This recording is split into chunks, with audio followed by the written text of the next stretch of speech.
કેમ છો ખેડૂત ભાઈઓ? હું ગણપત ચૌધરી બનાસની ખેતી ચેનલમાં તમારું સ્વાગત કરું છું. આજે આપણે થરાદ તાલુકાના સવરાખા ગામની અંદર ગયા છીએ કે જ્યાં એક ખેડૂત ભાઈએ કિનોવાનું વાવેતર કરેલું છે. કિનોવા એટલે દક્ષિણ અમેરિકન એક બાજરી ટાઈપનો જ આવે છે એનો છોડ, અને તેની અંદર પ્રોટીન, વિટામિન અને ફાઇબર આવે છે. તો એમણે આપણા બનાસકાંઠા જિલ્લાની અંદર પણ વાવેતરની શરૂઆત થઈ છે. તો આપણે એમના જોડેથી જાણશું કે કઈ રીતનું વાવેતર કર્યું, બિયારણ કઈ જગ્યાએ મળશે અને કેવું ઉત્પાદન આવશે. તો તમારું નામ? મારું નામ મોદી ગણપતભાઈ ભાવાજી, ગામ થરાદ, તાલુકો થરાદ, જિલ્લો વાવ થરાદ. હા, તો આપણે તમે જે આ વાવેતર કર્યું આને શું કહેવાય? આને અમેરિકન બાજરી કે કિનોવા કે ખારી બાજરી કે અમારા ઇલાકામાં. હવે આનું તમે બિયારણ શું ભાવ લાવે છે અને કઈ જગ્યાએથી લાવે છે? આ તો અમારે એક દોસ્ત હતો, એને કીધું કે હું કરું છું કે તું થોડું કર અખતરા માટે, ને 150 રૂપિયા કિલો એનો બિયારણનો ભાવ છે. અને સોમે એનું વેચાણ કઈ જગ્યાએ કરવાનું છે? વેચાણ એ જ ગામમાં લેવાનું આવશે. કોન્ટ્રાક્ટ ફાર્મિંગથી એનું વેચાણ છે. શું ભાવથી વેચાણ થશે? 1040 ફિક્સ ભાવ. 1040 રૂપિયા 20 કિલો. તો જે તમે આનું વાવેતર કરવાની તમને પ્રેરણા ક્યાંથી મળી હતી?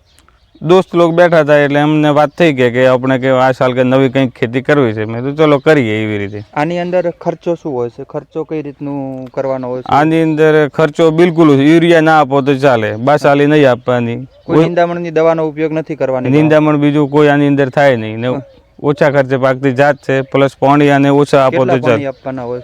મેં 5 પાણી આપ્યા ટોટલ. તો પણ એકદમ હર્યો ભર્યો અને નીલો છે.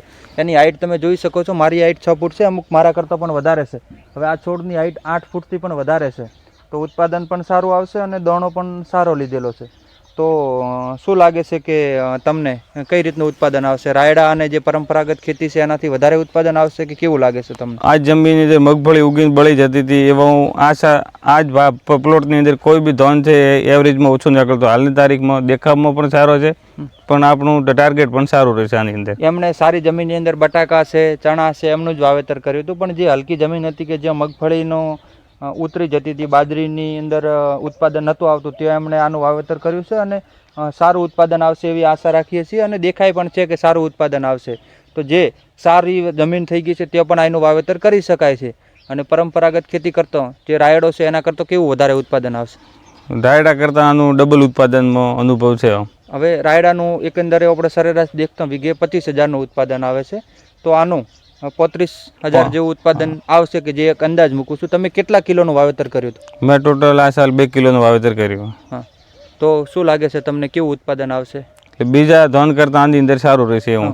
હજી પહેલું વર્ષ છે, ઉત્પાદન લેશે આપણે ત્યારે આપણે આમની પાસેથી જાણશું કે કઈ રીતનું ઉત્પાદન આવ્યું અને શું વાવેતર કરાય. પણ હાલ એકદમ નીલા અને સારા છોડ દેખાય છે કે જે કિનોવા દક્ષિણ અમેરિકન બાજરી છે. એક જાતની જે આપણે બાજરી કહીએ છીએ એ જ.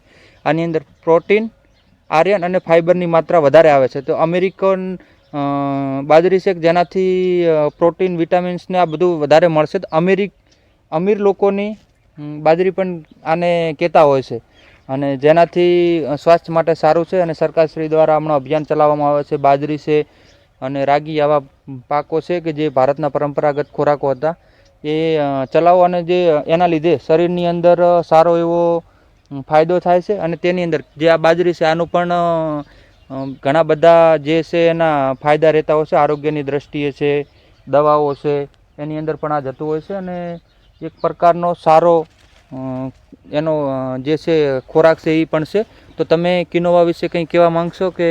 એટલે આ સાલ અમે કર્યો છે, જો સારું અમને બેનિફિટ રહે તો આવતી સાલ અમે વધારે ખેડૂતને પ્રેરણા આપીશું કે આની અંદર કે આપણે ઓછે ખર્ચે, ઓછા પાણીએ, ઓછો એનો મેન્ટેન ખર્ચો, બિયારણ સસ્તું ને ઓછી ફળદ્રુપતાવાળી જમીન હોય એની અંદર પણ આપણે આ સિઝન કરાય. હવે હું તમને બતાવીશ એમનો પ્લોટ એકદમ સારો છે. અને તમે પણ તમારો અભિપ્રાય કોમેન્ટમાં આપજો. અને અમારી ચેનલ બનાસની ખેતીની સબસ્ક્રાઈબ ના કરી હોય તો સબસ્ક્રાઈબ જરૂર કરશો. અને તમે જોઈ શકો છો એમની જે કિનોવા છે એનું ખેતર હું તમને બતાવું છું કે સારી એવી હાઈટ છે. અને દાણા અને ફાલમાં પણ સારું છે. કોઈ પણ જાતનો ઉપર સ્પ્રે નથી કર્યો અને કોઈ જાતનો ખર્ચો નથી કર્યો છે કોઈ ખર્ચો? દેખો હાઈટ જોઈ શકો છો તમે. મારી 5.5 ફૂટ હાઈટ છે, એના કરતાં પણ 3 ફૂટ પ્લસ છે. 8 ફૂટ સુધીનો તમે છોડ જોઈ શકો છો, 8-8.5 ફૂટનો. અને જે હું તમને બતાવીશ જે આ છોડ છે એની હાઈટ, ફાલ ને સારું છે ઉત્પાદન. તમે કોઈ જાતનો ખર્ચો કર્યો છે અંદર? ના, મેં આની અંદર યુરિયા નહીં આપ્યો, ખાલી પાણી ને બિયારણ જ છે. ઓર્ગેનિક છે અને કોઈને જોતી હોય તો પોતાનો સંપર્ક પણ કરી શકો છો.